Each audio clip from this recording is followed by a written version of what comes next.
नमस्कार, आप देख रहे हैं न्यूज इंडिया। आपके साथ मैं हूं निदा अहमद। बुलेटिन की शुरुआत करेंगे प्रयागराज से बड़ी खबर के साथ। आपको बता दें कि प्रयागराज के कुछ हिस्सों में इंटरनेट सेवा को बहाल कर दिया गया है। 42 घंटे बाद प्रयागराज में इंटरनेट सेवा बहाल की गई है। रात 12 बजे के बाद से इंटरनेट सेवा को बहाल किया गया है। अतीक अहमद की हत्या के बाद से दरअसल इंटरनेट सेवा को वहां पर बंद कर दिया गया था।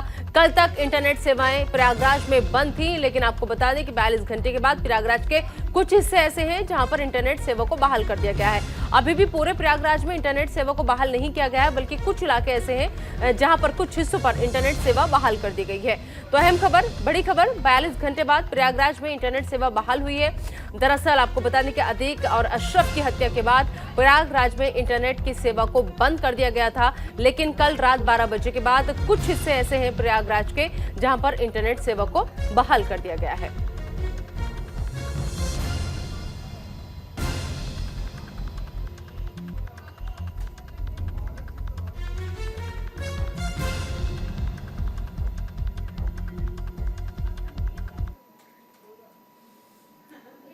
तो मामला क्या है ये आपको समझा देते हैं। दरअसल 15 अप्रैल को अतीक अशरफ की मौत हुई थी और 15 अप्रैल को अतीक अशरफ की जैसे ही मौत होती है उनकी हत्या कर दी जाती है और उसके बाद प्रदेश भर में तनाव का माहौल हो जाता है और स्थिति न बिगड़े लिहाजा 16 अप्रैल को उत्तर प्रदेश में धारा 144 लागू कर दी जाती है। प्रयागराज में 2 दिनों के लिए इंटरनेट सेवा जो है वो बंद कर दी जाती है। तो आज से प्रयागराज में इंटरनेट सेवा को बहाल कर दिया गया है और 15 अप्रैल को बाद से अगले दिन 16 तारीख से इंटरनेट सेवा वहां पर बंद थी।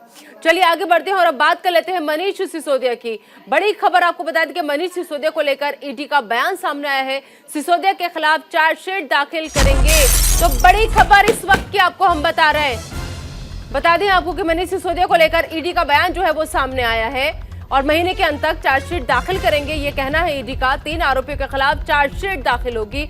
सिसोदिया की न्यायिक हिरासत जो है वो फिलहाल बढ़ाई गई है। ईडी मामले में न्यायिक हिरासत 29 अप्रैल तक उनकी बढ़ गई है और सीबीआई मामले में न्यायिक हिरासत 27 अप्रैल तक बढ़ी है। तो मनीष सिसोदिया की मुश्किलें जो है वो लगातार बढ़ती चली जा रही है, फिलहाल कम होने का नाम नहीं ले रही है। ईडी मामले में न्यायिक हिरासत उनकी 29 अप्रैल तक बढ़ा दी है और महीने के अंत में अब चार्जशीट दाखिल जो है वो की जाएगी। सीबीआई मामले में न्यायिक हिरासत 27 अप्रैल तक उनकी बड़ी है। तो मनीष सिसोदिया को लेकर ईडी का ये बयान, जिस बयान में उन्होंने ये तमाम अहम जानकारी ईडी की तरफ से साझा की गई है कि सिसोदिया के खिलाफ चार्जशीट जो है वो अब दाखिल करेंगे और महीने के अंत तक चार्जशीट दाखिल करने की बात ईडी की तरफ से कही जा रही है और तीनों आरोपी के खिलाफ चार्जशीट ये दाखिल होगी 3 आरोपियों के खिलाफ। और अब उसमें देखना होगा कि ये मुश्किलें बढ़ती हैं और फिर किस तरीके से इस पूरी चार्जशीट को पेश किया जाता है। फिलहाल सिसोदिया की न्यायिक हिरासत को बढ़ा दिया गया है। ईडी मामले की बात करें तो न्यायिक हिरासत 29 अप्रैल तक बढ़ी है और अगर हम यहाँ पर सीबीआई मामले की बात करें तो न्यायिक हिरासत 27 अप्रैल तक मनीष सिसोदिया की बढ़ी है। और अगली खबर बिहार से। बिहार में खनन माफियाओं के हौसले बुलंद है। जी हां, दानापुर में पुलिस की टीम पर हमला हुआ है। महिला अधिकारी को घसीटा गया है और हमला किया गया है और अब हमले का वीडियो सोशल मीडिया पर वायरल हो रहा है। बता दें कि बिहार में खनन माफियाओं के हौसले इस कदर बुलंद है कि आप अगर ये तस्वीरें देखेंगे तो देखिए किस तरीके से दानापुर में पुलिस की ही टीम पर हमला कर दिया, पुलिस को ही निशाना बनाया, महिला अधिकारी को घसीटा गया, उस पर हमला किया गया। तस्वीरें आपको लगातार हम दिखा रहे हैं और अब ये जो हमले का वीडियो था वो सोशल मीडिया पर जमकर वायरल हो रहा है और पुलिस ने फिलहाल इस पूरे मामले में 44 लोग ऐसे हैं जिनको गिरफ्तार किया है। तो बिहार में खनन माफियाओं के हौसले इस कदर बुलंद कि वो पुलिस की टीम पर भी हमला करने से बाज नहीं आते, यहां तक कि महिला पुलिस को भी नहीं बख्शते। देखिए तस्वीरें आपको हम दिखा रहे हैं, इन तस्वीरों को आप देखिए। हमले का वीडियो अब ये सोशल मीडिया पर जमकर वायरल हो रहा है।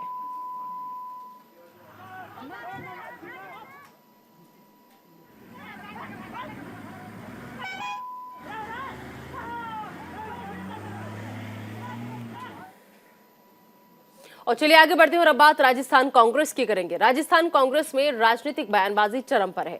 सचिन पायलट समर्थक राजेंद्र गुढ़ा की चुनौती कांग्रेस आलाकमान को उन्होंने खुली चुनौती दी है। सचिन पायलट पर कार्रवाई करके तो दिखाएं, अगर कार्रवाई हुई तो छठी का दूध याद आ जाएगा।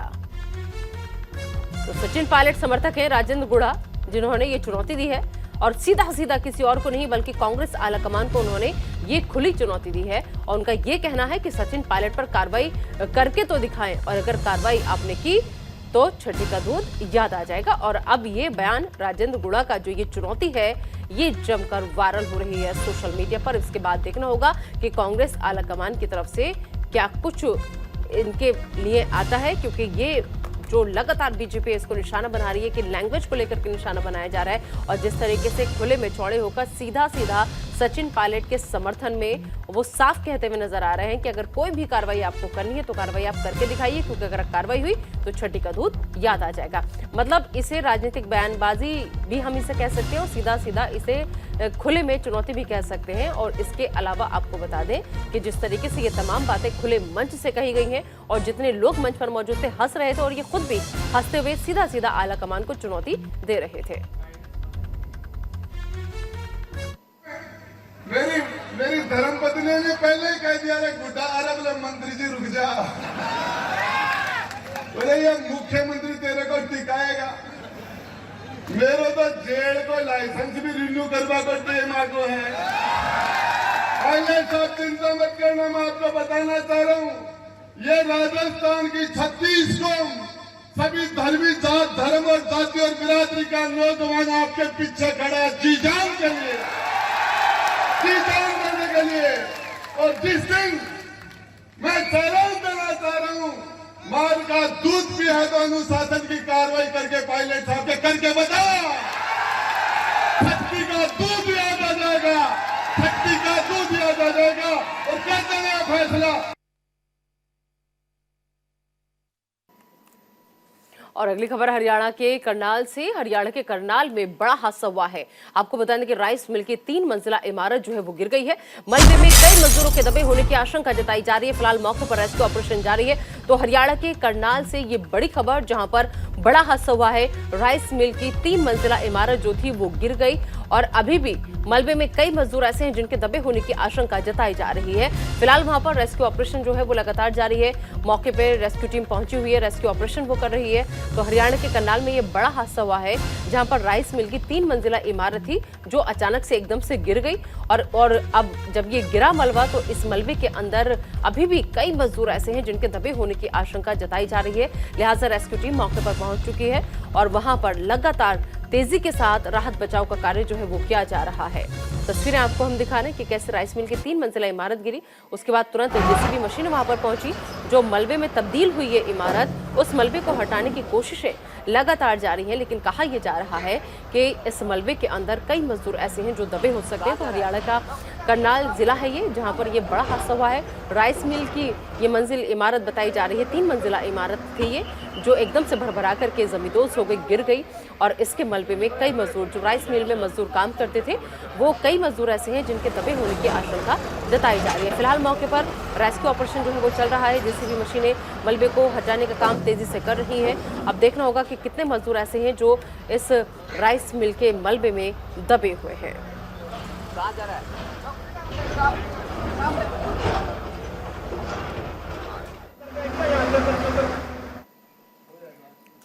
और चलिए आगे बढ़ते हैं। एक और बड़ी खबर, समलैंगिक विवाह मामले में सुप्रीम कोर्ट में अहम सुनवाई है आज। सीजेआई समेत 5 जजों की संविधान पीठ जो है वो सुनवाई करेगी। समलैंगिक विवाह को लेकर केंद्र का सुप्रीम कोर्ट से आग्रह, सभी धर्मों में पुरुष महिला के बीच शादी होती है। तो समलैंगिक विवाह मामले में सुप्रीम कोर्ट में आज अहम सुनवाई होने जा रही है। समलैंगिक शादी को मान्यता की मांग खारिज की जाए। तो बड़ी खबर, अहम खबर, आज सुप्रीम कोर्ट से आग्रह है और केंद्र सरकार से आग्रह है, सभी धर्मों में पुरुष महिला के बीच शादी होती है। तो समलैंगिक विवाह मामले में आज अहम सुनवाई होने जा रही है। समलैंगिक शादी को मान्यता की मांग जो है वो खारिज की जाए। समलैंगिक विवाह मामले में सुप्रीम कोर्ट में आज अहम सुनवाई होने जा रही है। तो सीजेआई समेत 5 जजों की संविधान पीठ जो है वो इस पूरे मामले की सुनवाई करेगा, और समलैंगिक विवाह को लेकर केंद्र का सुप्रीम कोर्ट से ये आग्रह है।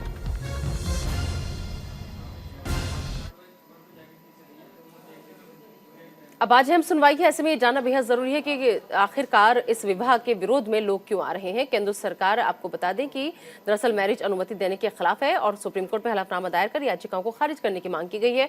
और धारा 377 के तहत सेम सेक्स मैरिज के लिए मौलिक अधिकार का दावा गलत है। सेम सेक्स मैरिज भारतीय परिवार की अवधारणा के खिलाफ है। समलैंगिक विवाह की तुलना पति पत्नी से पैदा हुए बच्चों की अवधारणा से नहीं। कानून के मुताबिक भी सेम सेक्स मैरिज को मान्यता नहीं दी जा सकती। सेम सेक्स मैरिज में विवाद में दोनों को अलग अलग कैसे माना जाएगा, ये सवाल पूछा गया है। सभी वैधानिक प्रावधान पुरुष और महिला के बीच विवाह पर आधारित 2 साल पहले तक देश में समलैंगिकता को अपराध माना जाता था। आपको बता दें कि जिस तरीके से 6 दिसंबर 2018 को सुप्रीम कोर्ट ने समलैंगिकता को मिली कानूनी मान्यता, और लेकिन उसके बाद से लगातार 6 सितंबर 2018 के बाद से लगातार विरोध जो है वो हो रहा है, और आज अब अहम सुनवाई इस मामले में होने जा रही है सुप्रीम कोर्ट में। चलिए आगे बढ़ते हैं और बात ममता बनर्जी के भतीजे अभिषेक की करेंगे। अभिषेक को सीबीआई का समन मिला है। टीएमसी नेता अभिषेक बनर्जी से सीबीआई पूछताछ करेगी। जी हां, बड़ी खबर, अहम खबर। ममता बनर्जी के भतीजे हैं अभिषेक बनर्जी, जिनको सीबीआई ने समन भेजा है, और अब ममता बनर्जी के भतीजे की बारी पूछताछ की। टीएमसी नेता अभिषेक बनर्जी से सीबीआई पूछताछ करेगी। शिक्षक भर्ती घोटाला मामले में अभिषेक बनर्जी से सीबीआई पूछताछ करेगी। सुबह 11 बजे अभिषेक बनर्जी से पूछताछ होगी। कोलकाता के निजाम पैलेस में पेश होने का आदेश दिया गया है। अभिषेक बनर्जी ने सीबीआई पर परेशान करने का आरोप लगाया है। सुप्रीम कोर्ट की रोक के बाद उन्होंने ये समन भेजा है, ये कहना है अभिषेक बनर्जी का।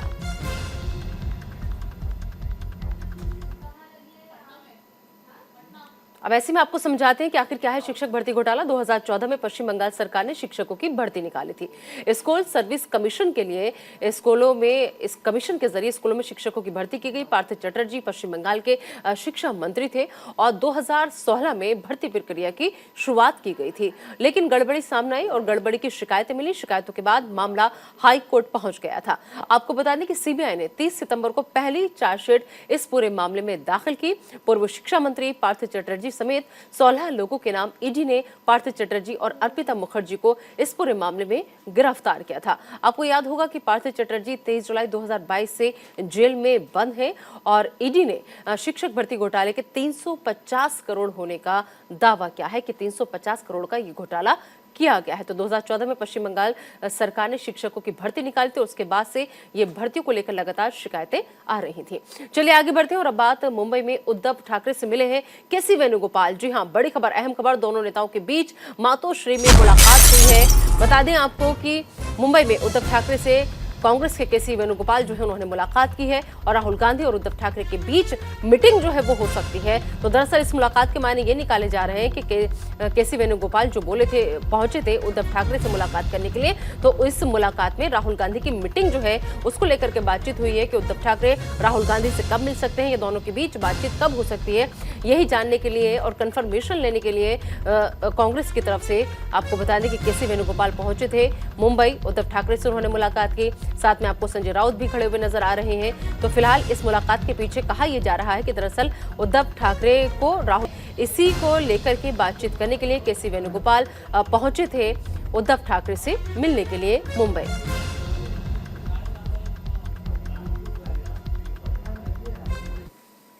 बढ़ते हैं आगे और अब बात करेंगे पश्चिम बंगाल से इस वक्त की बड़ी खबर की। आपको बता दें कि टीएमसी नेता मुकुल रॉय 2 सहयोगियों के साथ लापता बताए जा रहे हैं। जी हां, बेटे शुभ्रांशु रॉय ने थाने में शिकायत दर्ज कराई है और सीएम ममता बनर्जी के बेहद करीबी है मुकुल रॉय, और अब ऐसे में ये अहम जानकारी सामने आ रही है कि मुकुल रॉय जो है वो लापता है और साथ ही साथ उनके 2 सहयोगी भी लापता है। फिलहाल उनके बेटे ने थाने में शिकायत दर्ज कराई है कि पिता उनके लापता है। टीएमसी नेता है मुकुल रॉय और 2 सहयोगी ऐसे हैं जिनके साथ वो फिलहाल लापता बताए जा रहे हैं, लेकिन ये वही मुकुल रॉय हैं जिनकी नजदीकियां हमेशा आपको बता दें कि ममता बनर्जी के साथ जोड़ करके देखी जाती थी और जो ममता बनर्जी के बेहद करीबी माने जाते थे। लेकिन अब ममता बनर्जी के करीबी मुकुल रॉय आपको बता दें कि 2 दिन से लापता बताए जा रहे हैं और साथ ही साथ 2 सहयोगियों के साथ वो लापता बताए जा रहे हैं। और ऐसे में उनके बेटे हैं शुभ्रांशु रॉय जिन्होंने थाने में फिलहाल शिकायत दर्ज कराई है गुमशुदगी की।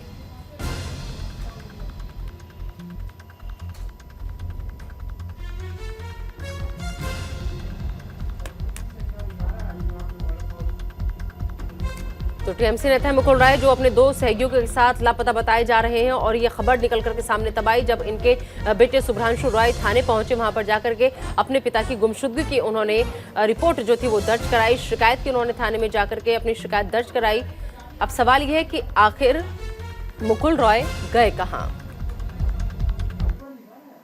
और एक और अहम खबर, चंडीगढ़ में बीजेपी विधायक दल की बैठक है आज और बैठक में बीजेपी के सभी विधायक शामिल होंगे। तो अहम खबर, बड़ी खबर, सीएम मनोहर लाल बैठक की अध्यक्षता करेंगे और दोपहर 3 बजे विधायक दल की बैठक होगी। तो चंडीगढ़ में बीजेपी विधायक दल की आज अहम बैठक होने जा रही है और इस बैठक में बीजेपी के सभी विधायक जो है वो शामिल होंगे। बता दें आपको कि सीएम मनोहर लाल जो है वो बैठक की अध्यक्षता करेंगे और साथ ही साथ जो टाइम रखा गया है वो दोपहर 3 बजे का रखा गया है, यानी 3 बजे विधायक दल की बैठक होने जा रही है।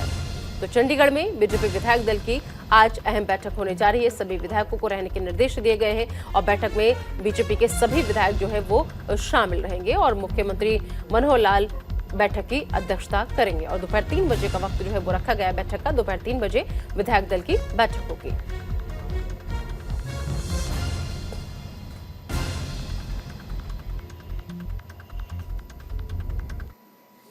और अब बात भारतीय किसान यूनियन की। भारतीय किसान यूनियन ने ऐलान किया है कि पंजाब में आज वो प्रदर्शन करेगा। बता दें आपको कि दोपहर 12 बजे से शाम 4 बजे तक ये प्रदर्शन होगा। रेलवे ट्रैक पर प्रदर्शन का ऐलान जो है वो किया गया है भक्तियों की तरफ से। तो भारतीय किसान यूनियन ने ये बड़ा ऐलान किया है कि आज फिर से प्रदर्शन की तैयारी में बीकेयू नजर आ रहा है कि पंजाब में आज बीकेयू जो है वो प्रदर्शन करेगा।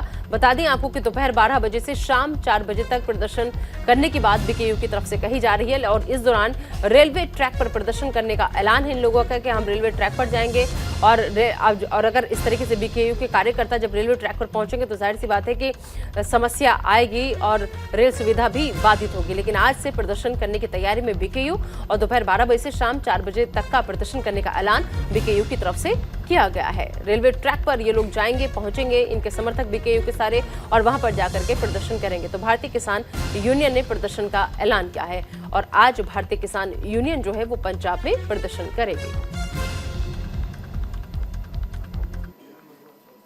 और चलिए आगे बढ़ते हैं और बात गैंगस्टर लॉरेंस बिश्नोई की करेंगे, क्योंकि लॉरेंस बिश्नोई से जुड़ी बड़ी खबर आ रही है। लॉरेंस बिश्नोई की पटियाला हाउस कोर्ट में पेशी होगी।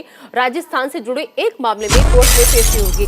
सिद्धू मूसेवाला हत्या मामले में लॉरेंस बिश्नोई जो है वो आरोपी है। लॉरेंस बिश्नोई पर 36 आपराधिक मुकदमे दर्ज है। तो अहम खबर, बड़ी खबर, पटियाला हाउस कोर्ट में आज लॉरेंस बिश्नोई की पेशी होने जा रही है। फिलहाल इस बुलेटिन में अभी के लिए इतना ही। आप दीजिए इजाजत, लेकिन बने रहिए न्यूज़ इंडिया के साथ।